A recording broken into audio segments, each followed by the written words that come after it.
Bismillah ar-Rahman ar-Rahim. Namaduhu wa nasalli ala Rasulih al-Kareem.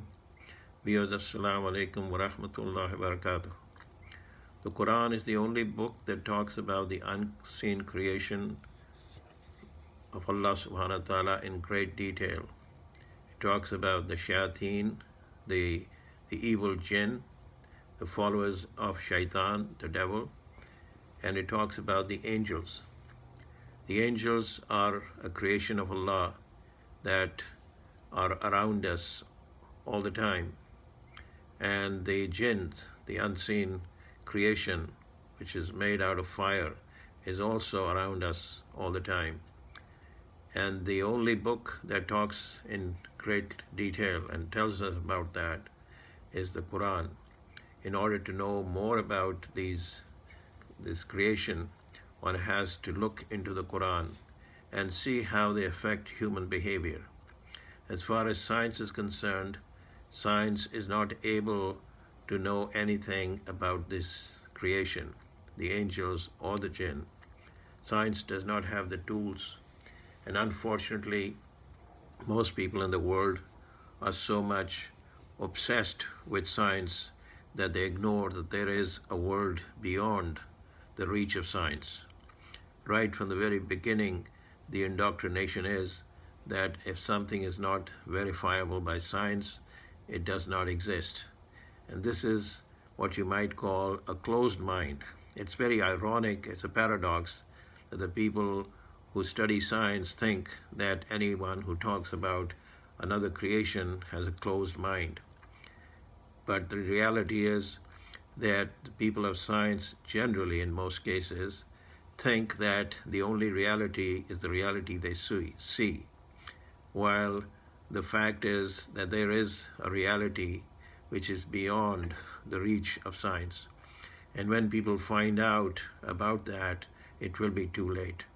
We see the effects of the jinns, of the shayateen. We see the effects of angels on people, and people of science just pay no attention to that. A lot of people are suffering, millions of people, all humanity actually is suffering from the effects of the enemy of mankind, the shaitan, the devil, and his followers, the jinn.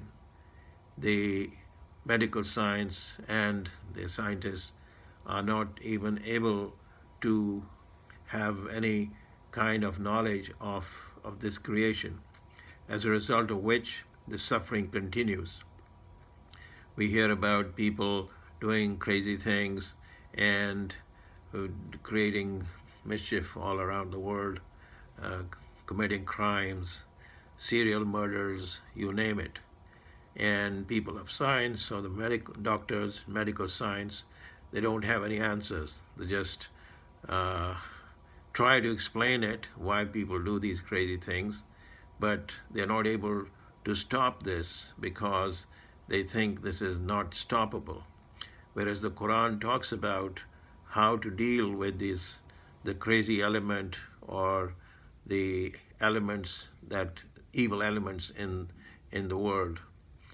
This knowledge comes from the Quran and the Hadith, how Allah has made this creation subject to the will of people who are following the Quran and Sunnah, following the Quran and Hadith. The medical science tries to reach, or tries to do research to find out the causes, and they try to find out the cures. But because they do not have enough knowledge, and they do not even want to look into the books that provide knowledge, they are not able to do anything. The most they can do is provide cures that might solve the problem for the time being. Like a person is doing crazy things, and they might try to sedate him, give him injections of medicines to calm him down, but the underlying problem is still there, and it comes out in some form or the other, and it affects not only that person, but it affects the society. This is a big tragedy that people do not look beyond science. Science is okay. Nobody is denying the benefits of science. Nobody is saying science should be ignored. Science is very important for the needs of the human being. Science has done great service for the human being, and this is the plan of Allah to provide for the needs of human being. Before the human being came into this planet, all his needs were there already. The fruits, the vegetables, the food, everything was already there for him for his needs. The air, the oxygen, the sunlight, the heat, etc. We don't even know so many things that Allah has created for the benefit of the human being. They were already there when he arrived on this planet. So science is just a need, and it should be looked at that from that point. But science has limits, and one has to accept the fact. And the day the people of science try to accept that and come down from their attitude of what you might call arrogance, that there is nothing beyond the material world, then they might be able to learn something. And if they start doing research and start studying the Quran and the Hadith and see how much information there is that may be able to help them in their scientific research, this is a very important need of human beings.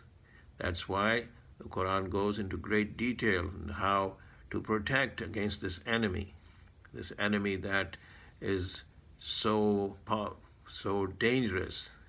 He's all the time in the human being and trying to make him go away from the things that benefit. One of the things the shayateen do is try to make things seem good to them, which are harmful. And science is not able to do anything about that. Science may come to a conclusion based on their limited knowledge that something is beneficial, where in reality they might find out later on that that thing which they thought was beneficial was actually harmful. And we know from history, from science, that what was science at one time proved to be wrong. Later on, people, after doing research, they found out that that thing was actually harmful. So they come out with a new theory. So they are learning all the time, and in the process, in the meantime, a lot of people suffer. This knowledge that Quran gives to people is essential for all human beings. So the angels are there to protect the human being, while the jinns, the shayateen, are there to harm them. So these are two forces that are existing in the universe. They're all around the human being. And how to get the help of angels, how to attract the angels, and how to get rid of the shayateen, the jinns, is very essential part of human existence. And this knowledge is only found in the Quran and the Hadith. The other religious books mention that, but not in so much detail. This detail can be seen in the history of Rasulullah Sallallahu Alaihi Wasallam. He spent 23 years explaining the Quran. All his life as a prophet was spent to show people how these evil forces act on a person and how they affect his affairs and how societies are ruined, how nations are ruined. This is important knowledge. Actually, this should be taught in every school, college, university, just like science is taught, because it's necessary for people. That is considered education. This is even more important because this affects the whole humanity. It affects the lives of millions of people. Why people suffer so much is because they lack this knowledge. Just imagine if there was no science, people would not have the benefits of science. We would not have planes, we would not have trains, we would not have ships, we would not have computers, and so on and so forth. So science has given a lot of benefit to mankind. But once again, there is another area that is even more required because that affects the human behavior. A scientist can tell you how to make buildings. The scientists can tell you how to make ships, make cars, etc. But a scientist cannot tell you how to become a good human being and what can destroy the life of a human being, what can make a human being go in the wrong direction and destroy the lives of millions of people. We know from history that nations that had very high level of science and they had very high level of knowledge of the material world, but they ended up destroying themselves. And this is what happened to the Muslims in Spain. There's a very important lesson in that. The Muslims in Spain fell into the trap of the shaitan, and they started going in the direction of science and philosophy, neglecting the Quran and Hadith. Their problem was that they did not pay much attention to the Quran and Hadith. They became one-tracked and they kept going in the direction of science and philosophy. And the result was they ended up destroying themselves. They were completely wiped out. Although they reached very high level of science, they reached very high level of advancement in areas of science, but because they ignored the Quran and Hadith, they ended up destroying themselves. And this is what happened to the Muslims in India. They had a very big, powerful empire. India was the most prosperous country in the world at one time under the Muslim rule. But once again, the rulers started paying attention to other things. They started ignoring science. They started ignoring the Hadith. And the result was they ended up destroying themselves. And this is unfortunately the history of the Muslims in other parts of the world. They became one-tracked. They became so obsessed with the material world that they forgot what the Quran was teaching them. They forgot the teachings of Rasulullah Sallallahu Alaihi Wasallam. And this is a lesson for all mankind, that once people start paying attention to just science and material things and ignore the knowledge that comes from the Quran and Hadith, they go into self-destruction. This is a very important reality that a lot of people are not taught. We are taught in schools and colleges that Muslims made great science progress in science in Spain, and they were the leaders of Spain, and this is what they did and invented this and invented that. But the next part of the story is not told, that these people were completely wiped out after having reached such high levels of scientific advancement. That part is not told. So in the case of Sahaba, the companions of Rasulullah Sallallahu Alaihi Wasallam, they had no knowledge of science. They had knowledge of the Quran and Hadith. They were following the book meticulously. They were following the practice of Rasulullah Sallallahu Alaihi Wasallam meticulously. And they became the leaders of the world at that time. So if you compare the time period of the companions with the time period of Muslims who came later on, like the Muslims in Spain, you will see what was the end result of that. The end result of the knowledge that the companions had was great success in all fields, because the humanity had never seen anything like that in the past. The prophets had come in the past and had given guidance to people, but they did not leave behind such a large number of followers who followed them, followed the prophet meticulously and reached such a high level of success. There is no recorded history of any prophet having left behind such a large number of followers who followed the divine book and reached very high levels of success in this life. Rasulullah Sallallahu Alaihi Wasallam is the only prophet in human history whose example was followed by his companions. And the knowledge spread, the knowledge of the Quran spread to all parts of the world of that time. And wherever it went, people were brought came out from ignorance, from poverty, from disease, from misery, and they came into a life of prosperity, of happiness. This knowledge can only come from the Creator, the one who created the human being. Nobody knows the human being better than the creator of the human being, just like no one knows the machine better than the manufacturer of the machine. The manufacturer knows what the machine is supposed to do and how it is supposed to work efficiently. He provides guidelines, he gives a manual, he gives instructions. So just imagine the creator of the human being, Allah subhanahu wa ta'ala, would not give guidance as to how this human being is to be used. Just imagine he gives them all kinds of benefits in this world. He kept all his needs in this world. Would he not give guidance how this human being is to live his life?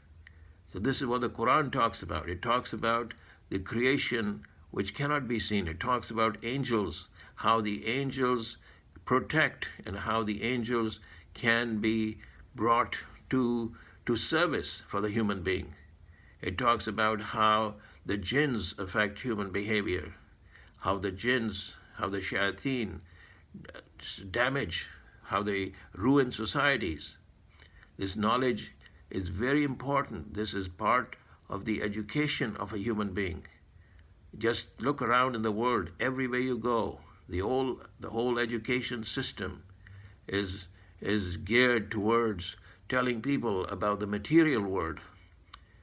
This is not being honest to humanity.